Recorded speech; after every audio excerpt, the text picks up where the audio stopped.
Parliament ప్రత్యేక సమావేశాలతో దేశ రాజకీయం ఒక్కసారిగా వేడెక్కింది. మహిళా రిజర్వేషన్, డీలిమిటేషన్ వంటి కీలక బిల్లులపై కేంద్రం వ్యూహాత్మక నిర్ణయం తీసుకోబోతుందనే చర్చ జోరందుకుంది.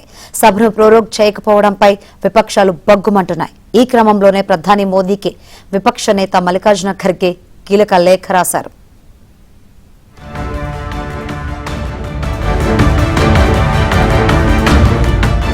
వర్షాకాల సమావేశాలు ఆగస్టు 13న అనిశ్చితంగా వాయిదా పడిన సభను ప్రోరోగ్ చేయకపోవడంపై రాజకీయ వర్గాల్లో తీవ్ర ఉత్కంఠ నెలకొంది.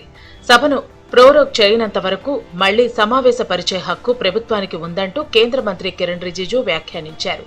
1952 నుంచి ఇలాంటి ఘటనలు ఎన్నో జరిగాయని గుర్తు చేశారు. ఏఐసీసీ అధ్యక్షుడు, రాజ్యసభ ప్రతిపక్ష నేత మల్లికార్జున ఖర్గే ప్రధాని మోదీకి లేఖ రాశారు.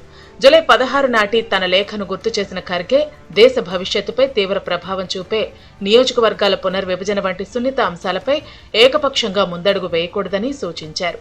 చర్చల కోసం తక్షణమే అఖిలపక్ష సమావేశం ఏర్పాటు చేయాలని ప్రధానిని కోరారు.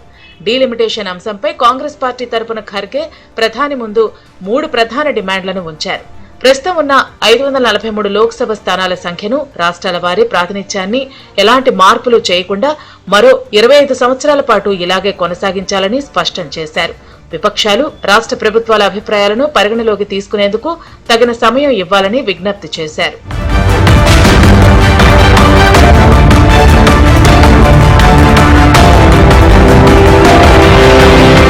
చట్టసభల్లో మహిళలకు 33% రిజర్వేషన్లు రాబోయే 2029 లోక్సభ ఎన్నికల నాటి నుంచే అమల్లోకి తీసుకురావాలని ఖర్గే డిమాండ్ చేశారు. గతంలో ఏప్రిల్ 16, 17 తేదీల్లో చేసిన విధంగా విపక్షాలపై బుల్డోజర్ తరహా నిర్ణయాలను మళ్లీ పునరావృతం చేయవద్దని హెచ్చరించారు.